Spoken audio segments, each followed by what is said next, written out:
The birthplace of house music is now one step closer to becoming a Chicago landmark in the heart of the West Loop. The Warehouse used to be a nightclub and a safe haven for black and brown LGBTQ plus Chicagoans. That building had no protection against demolition, changes, etc., until one nonprofit stepped in, a nonprofit we're all familiar with.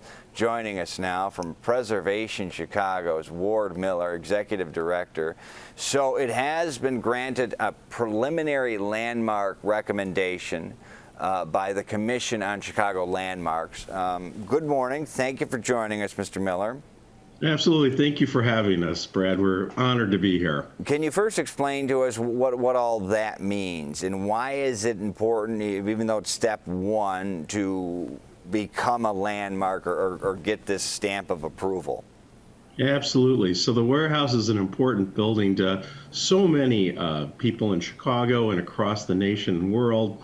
And this preliminary landmarks is the first step towards honoring this building, its legacy, and protecting it for the millennia, if you will, in perpetuity. This is an amazing structure tied to house music and the legendary Frankie Knuckles, and we're really honored to be part of this celebration and landmark designation of the Warehouse. And I have to share that I went to high school nearby, and after high school there weren't a lot of places you could go if you were under 21. So a pack of us would descend on the Warehouse on a Saturday night because it was one of the few places you could go as a kid growing up in Chicago. Yeah, and we're seeing some video of the Warehouse there. So tell us how we got to this moment and what other steps need to be done to make the Warehouse officially a landmark. And what from you're telling me now, it's now office spaces, correct? Correct. So it's a preliminary landmark, which means it has all the protections of a designated Chicago landmark as it works through the cycle, the landmark cycle, which is a multi-step process. But it appears that the owners may be now on board with the landmark designation, realizing the history. This group of attorneys didn't realize the significance of this building when they purchased it. But for the last number of years, decades maybe, it's been offices and attorney offices. The Warehouse space was a long linear space inside that building, which is where the club and the dance floor was. And it was even more packed than the footage you're showing right now, as I recall. It was almost shoulder to shoulder when you walked in the place. It was quite a remarkable experience and a place where everybody was welcome, and especially if you were, sort of in that underage to mid-20s, if you will, kind of place. Yeah, and also marginalized communities, black and brown, LGBTQ. And it really is, from the looks of it, it's a pretty building. It's a beautiful building. Clearly some thought with the architecture design. You guys do so much important work. So we do keep our history alive. You got to keep the old with the new. What is another key effort on your horizon? Who are you looking to save next?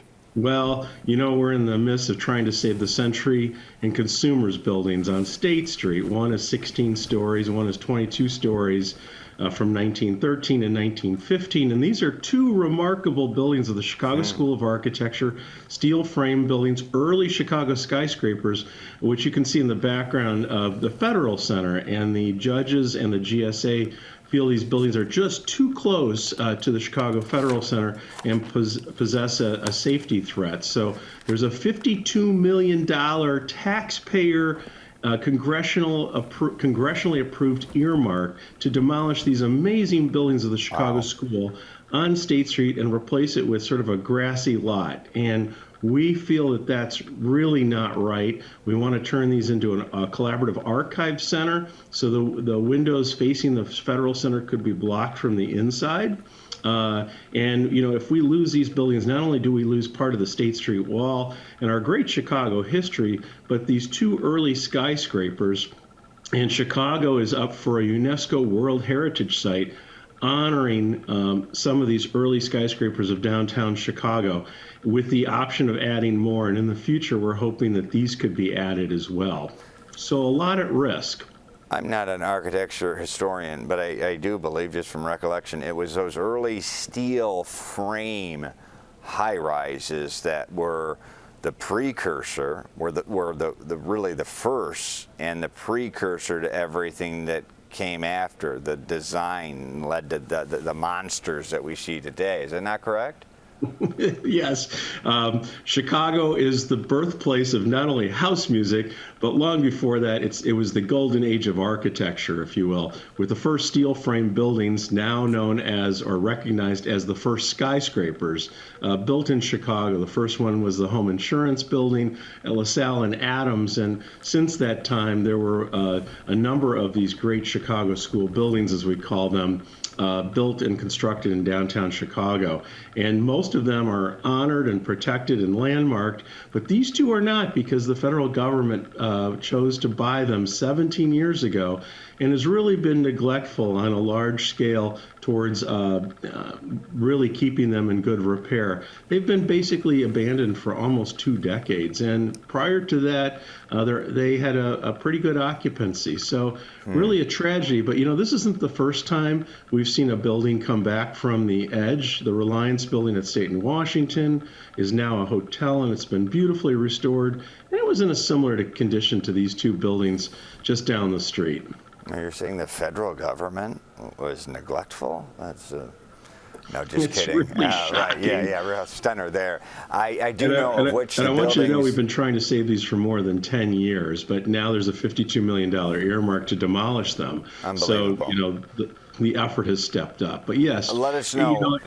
It's a hard story to digest. Yeah, let us know how that goes. Let's track it on the stream here. You keep in touch with us as you effort to save what are truly remarkable and groundbreaking history-making buildings. From Preservation Chicago is Ward Miller, the executive director. We thank you for joining us, and keep up the good fight, sir.